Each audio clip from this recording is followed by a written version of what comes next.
Do you want to turn pictures into real Minecraft builds like these? And have you ever wondered how people can create stunning creations from simple designs?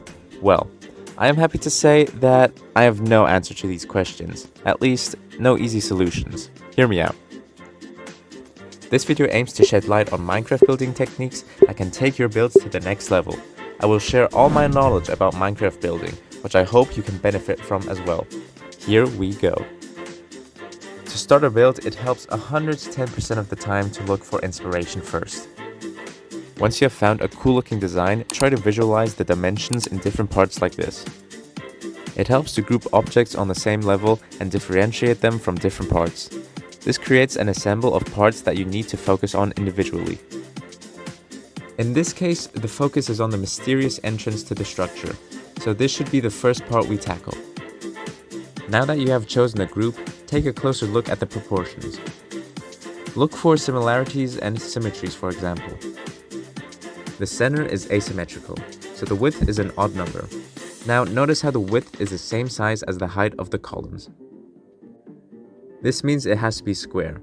In this case, I decided to make it a 5x5 entrance. Model the structure using high contrast blocks such as emeralds and diamonds to set it apart.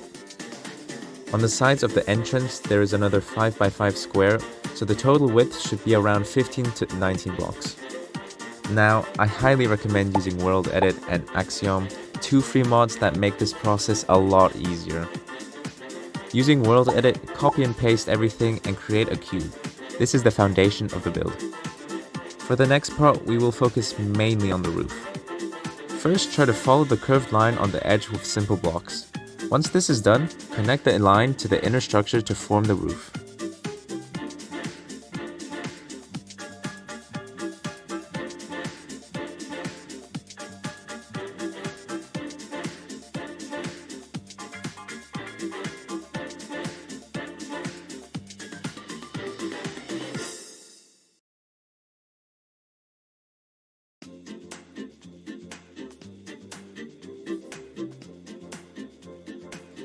Finally, repeat the same process for the second layer and really focus on the proportions as it is the most important part of the build.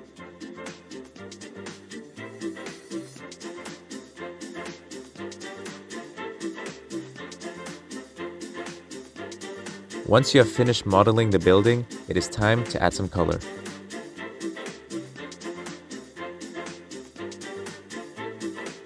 Try to find appropriate gradients for the image. In my case, I used dirt and mud to create a muddy brown overgrown wall. Axiom has a simple tool that will automatically add your gradient to your build. When it comes to coloring, I like to think of the point of light. Think about the shadows and how the light itself behaves around the build. This is usually what gives the build that sparkle. It's also extremely painful and annoying. Now that you have the color and shape, the last part comes into play: detailing.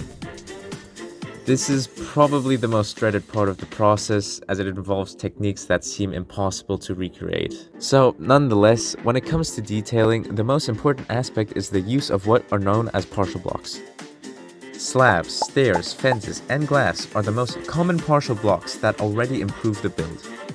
However, to go one step further, you can use weird blocks to create different patterns such as lanterns, wall signs, hanging signs, and the holy grail: scaffolding.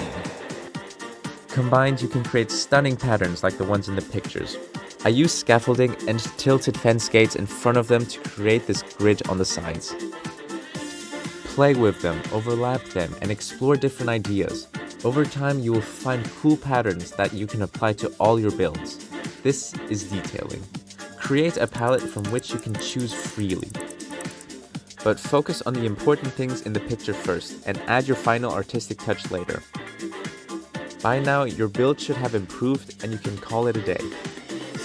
There is no need to strive for perfection. Instead, try recreate another build and another and so on. I hope you have enjoyed this insight into my build process and learned a thing or two. If you could subscribe and comment on your progress, I would be very grateful. So, what are you waiting for? Get building!